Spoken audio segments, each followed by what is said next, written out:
Bye, love you. I was expecting there to be a dog or something. No, it's a cat. Oh, okay, it's a cat. Oh, Yes. cool. I didn't see a pet, so you have a cat with you. Cool. How does that work for flying on the plane? You have to pay, sadly, even though they're emotional support animals. Sure. And then if they're in, like, I imagine you crate your cat, so do you have to pay for, like, a full seat? No, actually. Oh, okay. He just comes in his carrier and they say to place him underneath the seat in front of me. Underneath the seat in front of me? Okay, Yeah. Cool. What kind of cat you got? I just have the tabby cat. Tabby. Oh, Gray Tabby or orange tabby? Gray tabby. Gray Tabbies are the best. They're the best. I've always found like they're the friendliest of all the types of cats. They're like really the most chill. Mm-hmm. Yeah, so that's great. Everyone says it's the orange cats. The orange ones are the nicer. No, yeah. I had an orange tabby growing up, and he was chill, but he ran away. Though I think my dad like got him away without me knowing. You know what I mean? Oh, He yeah. did. Like they did that. Like with 3 other pets. Like so, I like until I would like I think 22 was the first time I had a pet die on me because my parents would always give them away without me knowing. Mm-hmm. So, but the tabbies. Then I had an orange tabby, and it was just the friendliest cat. Just so nice, so friendly. Aww. Yeah, they're so great. You heading home? Yes. Where's home? Las Vegas. Las Vegas. I was just in Vegas last weekend getting married. Oh, wow. Congrats. Thanks. Congratulations. Thank you. Yeah. So it turns out we were already married. We got married in Mexico, and they're like, "Oh no, it's everywhere. It's all good." They're like, "Oh, so we just did a renewal of our renewal." Aw. But yeah, we were there. It's great. What part of Vegas are you in? North Las Vegas. Okay, North Las Vegas. Nice. I have no idea about anything. I don't know why I asked. Like I know Vegas. We were on Fremont. That's where we were. Oh, wow. Yeah, but it was cool. It was interesting. Lots of people. Yes, there are a lot of people that come to Vegas, especially all year round. All year round, and then and it seems like that's like the very touristy. Like I lived in Hollywood, and I've been in New York a few times, and I was like, this is like Times Square, Sunset Boulevard, Hollywood Boulevard, and Miracle Mile combined into one. Like the Strip and Fremont are so much going on. Yeah. Yeah, it was a lot of fun though. It's pretty cool though. You don't see the same thing every single time you go. Right, exactly, which is cool. And I love performers. People just do what they're doing. You know, it's a lot of fun. Yeah, I'm excited to get away from the Chicago weather. To get warm, yes. Yeah, I was out there where I brought my daughter. She's like, it's 70. It's 70 right now. I was like, yeah. She's like, why are we in Chicago? I was like, talk to your mom. That's on her, not me. Sorry, but. Yeah, I woke up in the morning and my friends were making fun of me because I had my mom. Well, my mom, she's originally from Chicago, so she was pretty happy when she found I was going to school in Chicago, but she was like, oh my goodness, you're cold, it's okay, because I was complaining to her about the cold before it even hit the negatives. She got me a whole entire snow pants. I was wearing snow pants without snow. My friends were laughing at me. They're like, how are you going to walk around with snow pants? Yeah, you're from and Vegas, there's no that's snow. Why. Yeah, it's god awful. This is unbearable. I grew up in California, so it's the same thing. I was like, listen, to yesterday, I was driving 2 people that are from Chicago, and one of them got in. He's like, man, it's a nice day. I'm like, what are you talking about? I was like, what? It's 40. He's like, yeah, it's nice. He's like, it's a chill winter. I'm like, this is awful, dude. I'm from California. This is terrible. He's like, oh. I was like, I would not leave my house if it was like this every day in California. No, honestly, I felt that. Yeah, but Chicago, they're like, oh, it's nice. This is great. I'll put shorts on and go to the beach today with all this. I'm like, what? No way. I have like 3 friends who are from Minnesota, and we'll go out, and one of my very best friends, she'll just walk out with shorts. Yeah. And I was like, you're wearing shorts? She's like, yeah. Yeah. I'm not cold. I'm like, oh. But take that Minnesotan to Vegas on an 80-degree day. Yeah. They collapse. I've seen it. They collapse. It's so funny. That's they can't crazy. Do it. They can't do it. I remember I drove here. I grew up to California with somebody who grew up out here, and it was like a 90-degree day, and like we were in like Stockton because we hadn't made it to where we're going yet. And just from the gas, like the car into the gas station, he was red, dripping with sweat, and he's like, I don't know if I can. I don't know. I'm like, dude, really?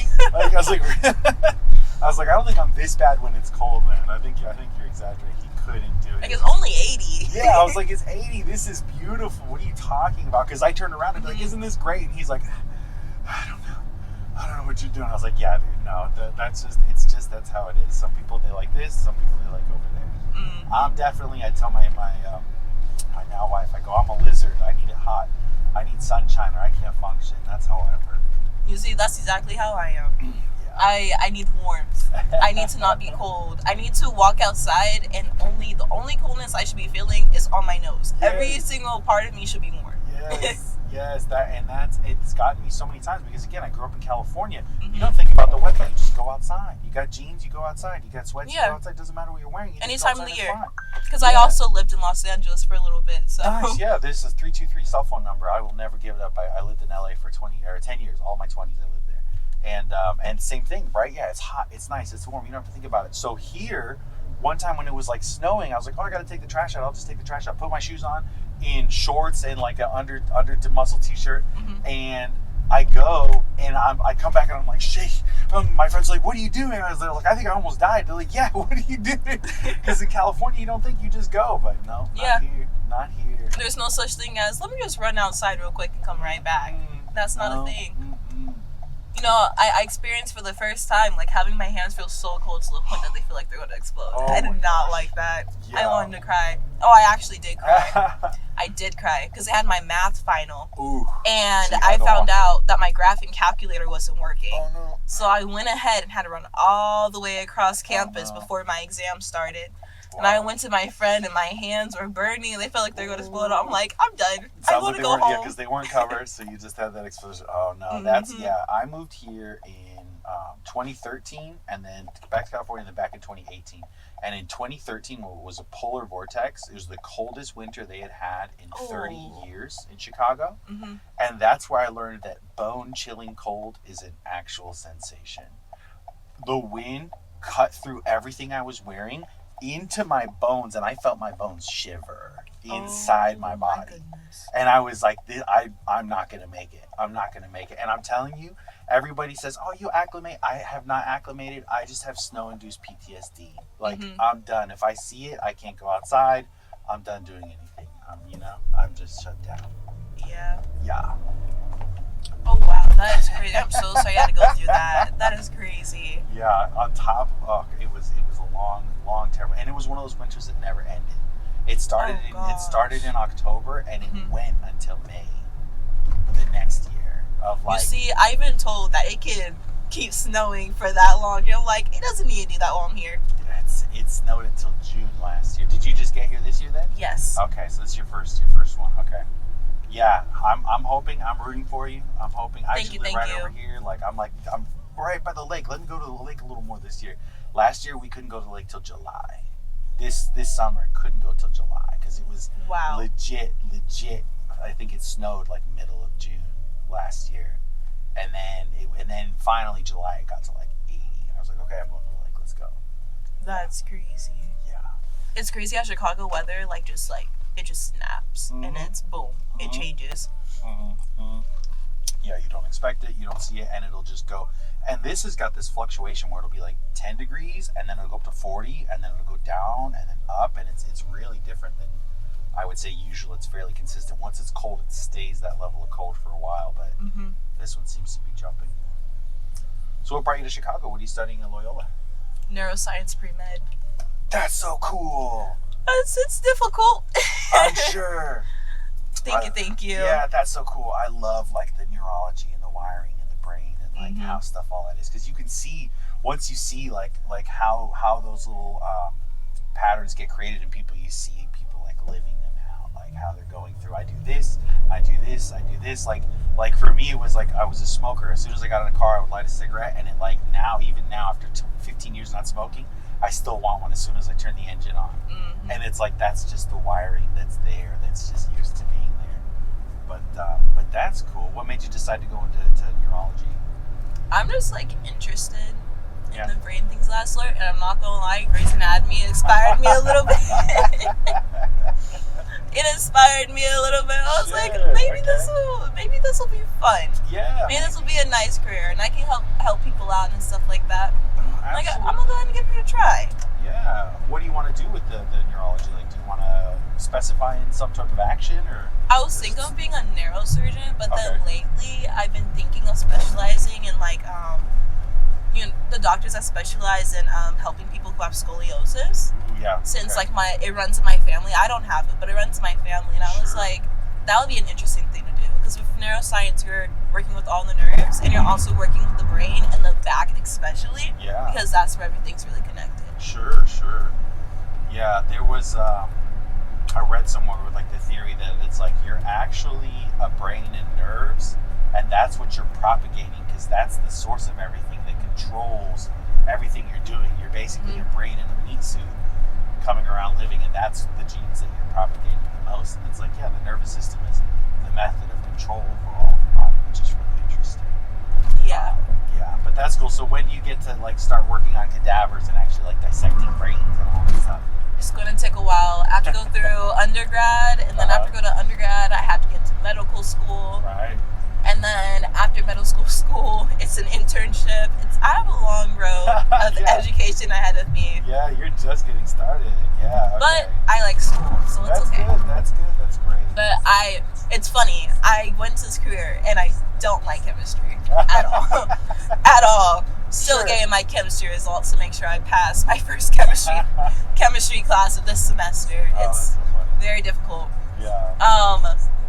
I don't know if any of your kids are in college yet, but Not yet. once they go out to college, I do not recommend taking biology and chemistry at the exact same time. Oh, sure. Yeah, you know what's funny? My daughter she's 11, and she's been star student this whole time up until now. And she's like, well, I found out what I'm bad at. I'm like, what is that? And she goes, chemistry. We're doing science.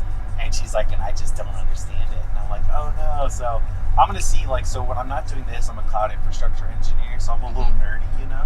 Yeah. So I'm like, let's see if we can figure it out. Let's see if we can find a way to relate it to someone you can understand. We'll see. But if not, it's fine. She'll skip chemistry. And she's she's 10. She's a little nihilist. You know how, like, people always ask kids, oh, what do you want to do when you grow up? Yeah. She's like, I didn't ask to be born. Why do I have to do something? That's like, crazy. What? And I'm like, whoa, okay, cool. You're 10, cool. Yeah. So, you know, she's like, as soon as I'm done with high school, as soon as I'm not legally required to go, I'm not going to school. So I was like, okay, all right, cool. She's so real for that, though. Right? She's so real for that. Yeah. I'm like, I can't fight it, because, I mean, I honestly am a high school dropout. So I was like, if you finish high school, you got me beat. I didn't tell her. I have not told her that. But I just, you know, I didn't do that, so I tell myself everything. So I'm like, I'm not going to be the person that says you got to go to college, because I've done it. I know I've sat right next to people with college degrees, and half the time I'm making more money. So you see, that's the thing. I get so angry. I'm like sitting here. I'm like, I'm in college right now while other people are out making money and creating their savings account and stuff like that, and I'm sitting in a classroom and being charged 55 cents for some water that's being served in a Starbucks cup. Yeah. Oh God. Just because it's Loyola water. Yeah. Oh gosh. Yeah. Exactly. And that's, you know, and I hate to say, I was doing. I'm buying a house, and so I had a home inspector, and I paid him $550. He came for 3 hours, $550, and I was like, "How many of these do you do?" He goes, "I do 2 or 3 a day." So he makes anywhere from $1,000 to $1,500 a day. Wow. And he's like, "I've been doing this since I was 17. I don't have a college degree. I haven't done any of that stuff." And then the real estate agent that was there, he's like, "Yeah, I make about $160K a year. I'm a real estate agent." He's an engineer, and he's like, but I got called into doing this. I was doing engineering work, building toys, I don't remember what it was, but some type of like structural engineering and stuff. And he's like, but I make more doing this. And then he says, you know what? I talk to a lot of people, and I talk to a lot of employers. He says the employers do not have degrees, but all of their employees do. I was I was like, that's right. So it's just something about it. I think it's great. I love education for the sake of education. I think there's a system at play that we put kids into right now that it's like there's no win, I think. Yeah. And that's the problem. But at least if you go to neurology, I mean, you can make a lot of money doing that, so that's good. You pay off our student loans. It's very niche if you can get through it. But yeah. That's the thing about it. It's like when you're thrown into college, number one, they don't give you tips on how you can save. They don't do that. No. They go ahead and they try throwing all your most. You know, I sat down and I looked at my thing and I'm like, why do I have a $2,000 art and science fee? What? What? And then they even like threw on a social fee. So you're charging me for social interactions? Like, that's how I feel. What? That's how I feel. And, like, yes, we do get, like, a free card that we can use to go on the train wherever we want. So I guess that's nice. Sure. You know, I'm keeping that. But I can get that for $25 a month. Exactly. So. and then you look and, like, when you're in the dorms, you're required to pay for your dorms, and on top of that, you're required to pay for a $2,000 meal plan. At a loan. Each semester. At a loan, right? So you have to pay an APR on that, don't you? Yes. It's not, each semester. You know, I thought it was a full semester thing. I talked to my friends, like, yeah, you know, it's next semester too. I'm like, isn't that great? Isn't that great? So every year you get that tacked on top of everything else. Wow. So when you're talking about, like, yeah, a lot of people are saving money, you know, honestly, I believe it. I believe it. Yeah. Because right now, everything, if it wasn't for my mom and dad, I don't know where I would be. Sure. Well, I mean, it's great that you have that resource, that you have people helping you, and there is a ton out of the college experience. I don't want to say there's none that you get out of it. Yeah. You know, I think just like homework alone, just to be the type of person to say, I'm gonna dot all the I's, I'm gonna cross all the T's, I'm gonna pay attention to how this thing is done. Like, I don't know how to do homework. I never did homework as a kid. That I feel is a beneficial asset to have as a doctor, you can do a boatload of paperwork. That's just part of it. And so you have to have that ability to do it. I certainly couldn't. But to me, I think, I was talking to, he was a doctor in Russia, okay? Mm-hmm. And then he came here, none of the degrees transferred over, so he's a cab driver over here. And he's I save people, I save thousands of lives. He says, but I can't do it in America. And he says, because I don't have the college degree. And he says, and they want to have to pay $100,000 a year to be a doctor over here, to transfer everything over and study to do the stuff I already did. He says, no, I'm just a cab driver. But the thing he says, and on top of that, he says, I'm not going to learn anything. He says, the way I learned how to be a doctor in Russia, a doctor sat with me and trained me. He says, I figured it out in 4 years and then started saving thousands of lives. And I think that, to me, that makes the most sense. Like, if you can get doctors to one-on-one really train people, I think you can do it in 3 or 4 instead of 7. Exactly. But with America, for some reason, they have a system where they like to, quote-unquote, filter people out. Yep. Where they, like, throw all the hardest classes at you. Yeah. Like, I experienced that recently. My chemistry system, which I found out, I thought it was only at my school, is actually spreading everywhere. Oh no. Okay. Where basically it's like, you have to get mastery. There is no partial credit. You have to get everything perfect. You have to get a certain amount perfect to even be able to even pass a class. And it's like an insane amount. Like, you have to get like 6, you don't know any of this means, like 16 FOs, which will be like different topics, like chiral centers, electron configuration, stuff like that. You have to like master 16 units of that, right? This is a total of 25. And the COs is where you take what you've learned and you apply it to a whole entire problem. You can't get anything wrong in that problem. And in order to actually be able to be passing, it's 4. The total is 16. That's not. Many people have been 1 CO off, and they're like, oh, well, you have to take the class again. Or not. It's really up to you. Right. You can burn out and find something else to do because you don't want to go through all this again. I guess good luck being something else. Yeah, that's absolutely ridiculous. That's the exact opposite. The one thing I know for a fact is that the key to all of our success as humans has always been throwing numbers at it. Enough people to eventually crowdsourcing everything. That's what it is, right? It's just try again until you make it. So to think, we have to pare down and make it hard for people to get through is the exact opposite, because you're not a chemist. You're not going to be a chemist. You're not doing anything with chemistry. So this isn't, you don't need to have that figured out. It doesn't say anything about you. It just says that you're able to memorize the answer. It doesn't say that you're going to do great in your chosen field by any stretch. And honestly, there's a lot of talent out there that because of that barrier isn't going to make it into a field that they're actually going to benefit from and contribute to.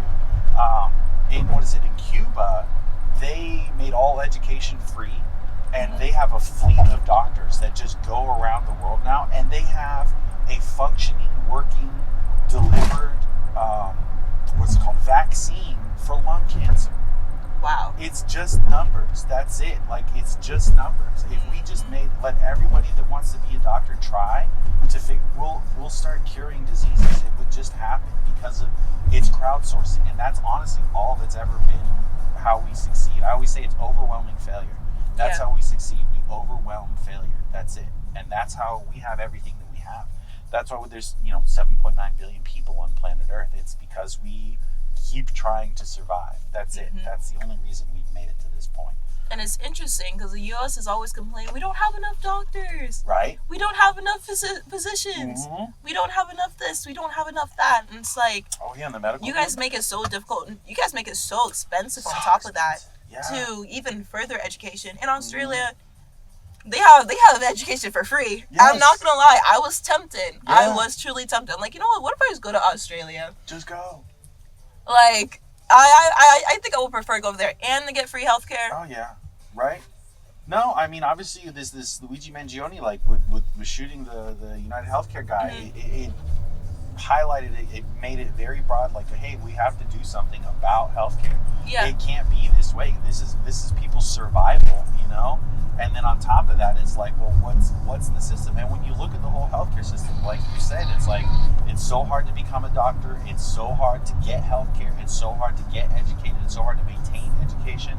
And there's all this rigorous step, and it's like at what cost? And the cost is that you've raised healthcare where it's almost impossible for the average person to afford it. It's almost impossible to get into the field. It's almost impossible to maintain the system. I've talked to a ton of nurses, nurse practitioners, and they all say the same thing, that these insurance companies are making it impossible to do the work itself.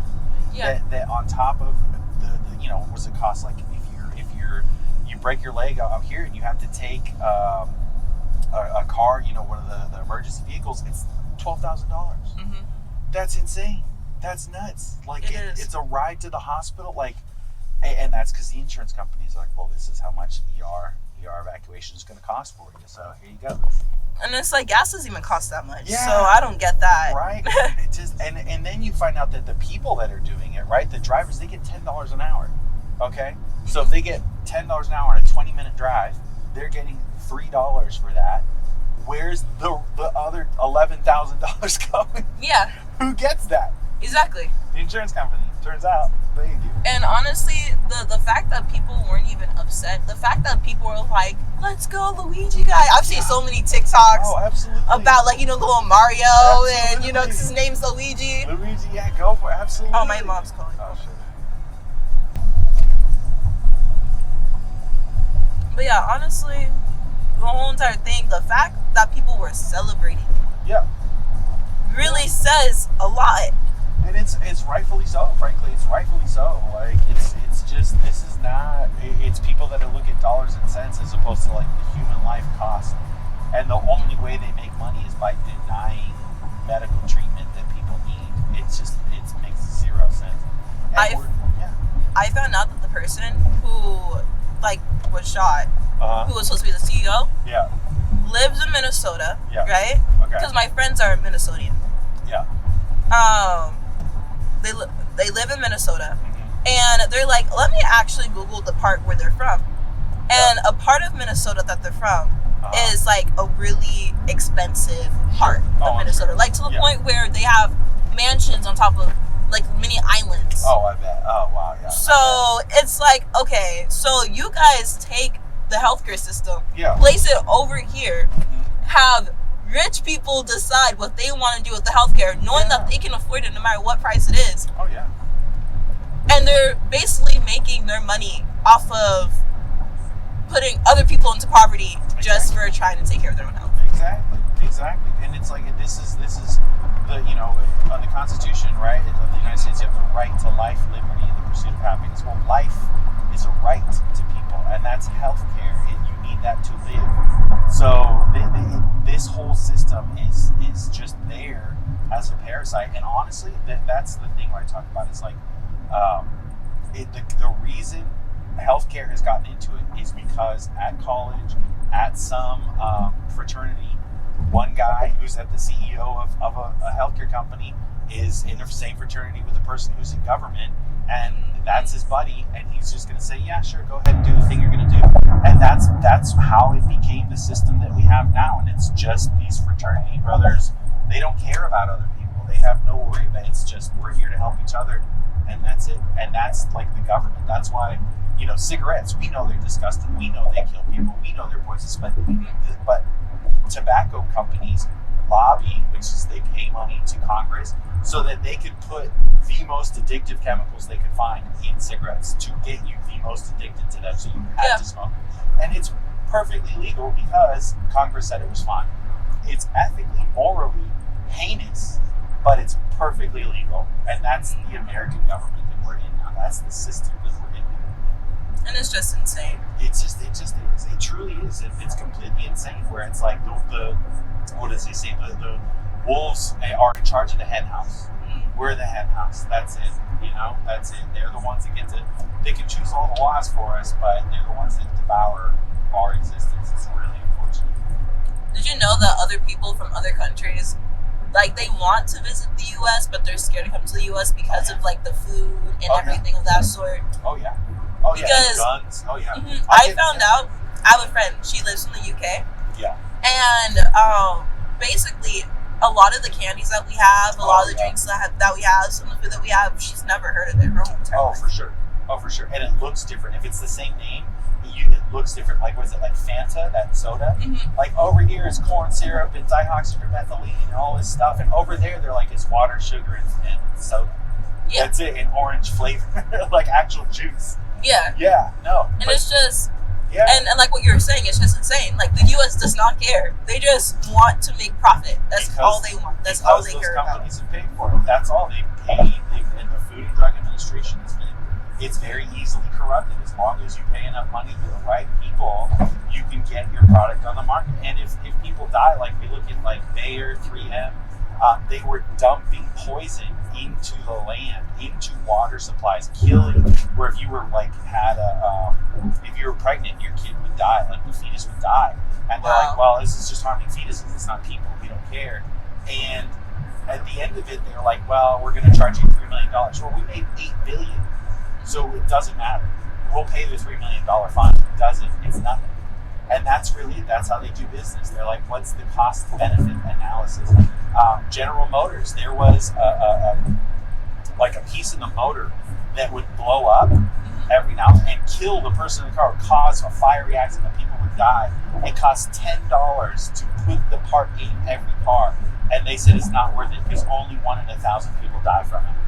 Wow. Right? It's nuts. And that's the way to think of it. It's like, it's just, what's the cost-benefit analysis of a human life, of existence? And it's just absurd because we can't have that thought process. That thought process is antithetical to human life, right? Exactly. Yeah. And I recently took sociology. Oh, okay. And in sociology, it really talks about, like, it gets to the nitty-gritty about, like, government, how people function, things of that sort. Uh-huh. And I just learned a lot from it. And, like, for instance, we had, like, this one guest speaker to come in. Yeah. And he was talking. He was like, there is... Because, honestly, at first, I didn't even think about the corruption. Like, I know that there's corruption in hospitals. Yeah. But he was just, like, going down the list. There's corruption in schools. There's corruption in our government. There's corruption in people's homes. Yeah. There's corruption everywhere. And he's like, the only way that we can honestly fix that as a society is if we actually learn to listen to each other. Yeah. That's how we can fix it. Oh, yeah. And actually create systems that value each other. You know, I look at, obviously, Chicago has a massive, unhoused problem in population. And it's like, you look at it, this is the design of the system. That homelessness exists as a threat so that you have to get a job. Because if you don't have a job, if you don't work, if you don't contribute, and don't take part in this system, you're going to be out on the street until you die of exposure. That's it. That's the system. But it's like, if you value human life and interacted with each other and became an actual society and economy that takes care of your community, that takes care of each other again, that wouldn't be the case. And we would be able to provide. This is the richest country on planet Earth, but the money goes to the ultra wealthy. We don't get any of the benefit from that. And that's what somebody's talking about, we had this happen in turn of the 20th century, like 1800s, early 1900s. And it was called the Gilded Age because the first 100 millionaire existed and all this stuff, but most people lived in absolute poverty, and they blamed immigrants for everything. And the people in power were robber barons. They were that said, well, we own the rails, we own all the power. The monopolies were a real thing. That's why they made rules to break them up. But before those existed, these monopolies existed, and they controlled everything. So in order to ride the rail, they had exorbitant prices. They had one gas company that controlled all of the gas, all of the coal, all of the energy, and they just jacked the prices up. Because who else were you going to go to? You couldn't go to anyone else, so they could charge whatever they wanted. And that's the structure that we had. We put a bunch of stuff in place. 1920s, we have Roosevelt come into place, and he created, FDR, he created the New Deal, he created Social Security, created Medicare, Medicaid, all these things that the last 70 years, the people that made all that money in the first place have been slowly chipping away at. And now we have exactly that. I don't know if you follow politics, but we're about to go into the same Gilded Age again. They're blaming immigrants for everything, and the people who make the most money are the ones in charge of controlling that part of the sector, and all they're going to do is make themselves money. That's all they're going to do. It's just going to be another Gilded Age. It's going to be another step of the same thing where the people at the top are squeezing everybody out. And we're in about 10 years of that, and then new laws will go into place and new things. But it's going to be about 10 to 12 years. So right when you're done with school, actually. That's crazy. You're going to miss it all, so good for you.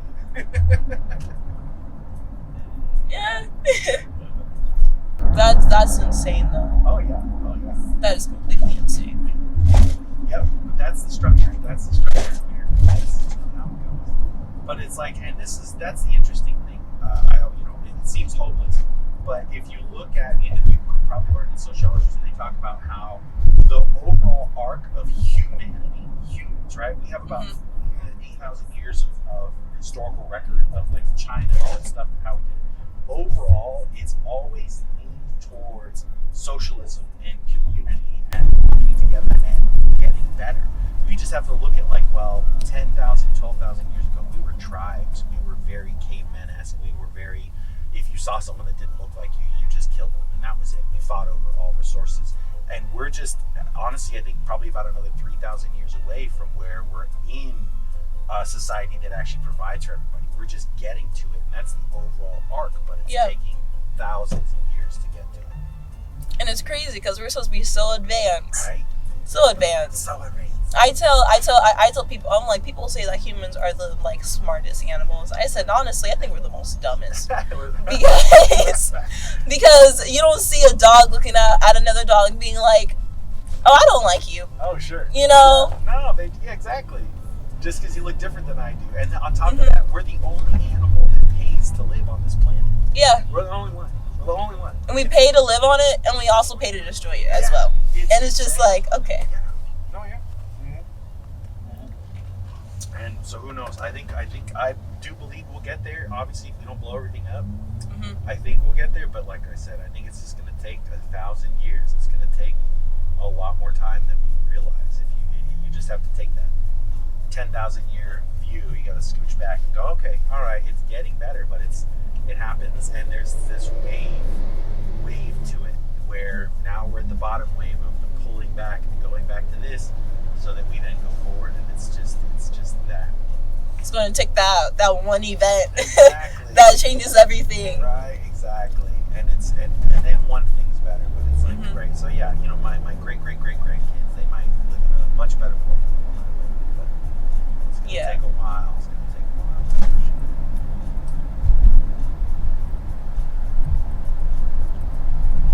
So you go back for a Christmas vacation? Yes. Well, I'm very glad. A whole month. Oh, wow. I get a whole month. Wow. That's awesome. I didn't know there was that much time off. That's great. I'm very excited about it. Very excited to go back home to my other doggos. We have a total of 5 pets, including my cat. Oh, wow. What kind of dogs do you have over there? A mini golden doodle. Okay, golden doodle. Great. We have a ferret. Ferret, fun. And we have 2 cane corsos. Corso Italian Mastiffs. Oh, Cane Corso Italian. Those are huge dogs. Yeah, but big old cuddle bears. Well, the bigger one, he's a cuddle bear. The other one, she's just a hyper energy ball. I don't know what to do with her at times. But yeah, I'm very excited. Yeah, I'm sure they're excited to see you too. Once they know you're there. That's fun. It was funny because I went home for Thanksgiving break. Mm-hmm. They didn't give us the full week. Okay. Oh, really? They didn't give us the full week. Wow. Okay. They only gave us Wednesday all the way up to the day when we had to come back to school on Monday. And I was like, oh. Wow. Okay. Not even a full week. Wow. Okay. Mm-hmm. So it's nice going home, not just for, half a week. Right. Less than a week. Yeah. Yeah, that really wasn't a lot of time at all. Is it that they cut it short because they were planning on giving you a longer Christmas break? I don't even know. I heard that it's always like this. Oh. My dad was very upset. He was like, okay, so we paid to have you come all the way out here. My mom was like, honestly, don't worry about it. It's the holidays. It's the holidays, right? Yeah. Right. Honestly, I don't celebrate Thanksgiving. I'm Mexican native, so I'm like, it's not a holiday. I love to cook. I love to eat. I love to have feasts, but I'm not here celebrating all that stuff. Just like that. Yeah. But I get it. Honestly, I feel like you said, change. I feel like change is going to happen. Oh yeah. Especially with media and everything, the people need to take control over the media. Oh, yes, it seems like we do take control of the media, but when you really sit back and you think about it, they put what they want us to see. Oh, 100%. And it's like, what is it, like 4 corporations own all of the public media now, and it's always geared towards benefiting the rich and the ultra wealthy. They never talk about how Medicare for all should be a thing. They never talk about how expensive insurance companies, because medical insurance companies pay to advertise on. That's where most of their money comes from. If you ever watch CNN, it's like every other thing is a heart pill or an antidepressant. That's all the commercials. So yeah, it's but I agree. I think social media is going to get us there. The internet is going to get us there, but it's going to take us a couple of 100 years to figure out how to use it correctly. Yeah. They're trying to ban TikTok. I was told recently that it's going to actually officially happen. Oh wow, yeah. And I think the reason why they are so scared about it is because the creator of TikTok made it so that people can take control of what they put on there. Oh sure, yeah. So I'm not gonna lie, there's been a couple of times and I was like, there'll be a TikTok about some war, and I'm like, hold on, what war? Right. And then I'll Google it, and it's like this big old war that's happening. I'm like, I didn't even know about this. Right. Why are they sitting here talking about this situation when there's a whole entire war that's happening on the news? The news is supposed to inform us about everything that's happening. Right, but they're like, this product could kill you, and it's under your kitchen sink, more at 11. But it's like, what about all these murders that are happening in this other country, this state sanctioned, and that's the other thing. America is a gas company with an army. That's what I look at it as. It's how much war are we actually committing over there for behalf of ExxonMobil?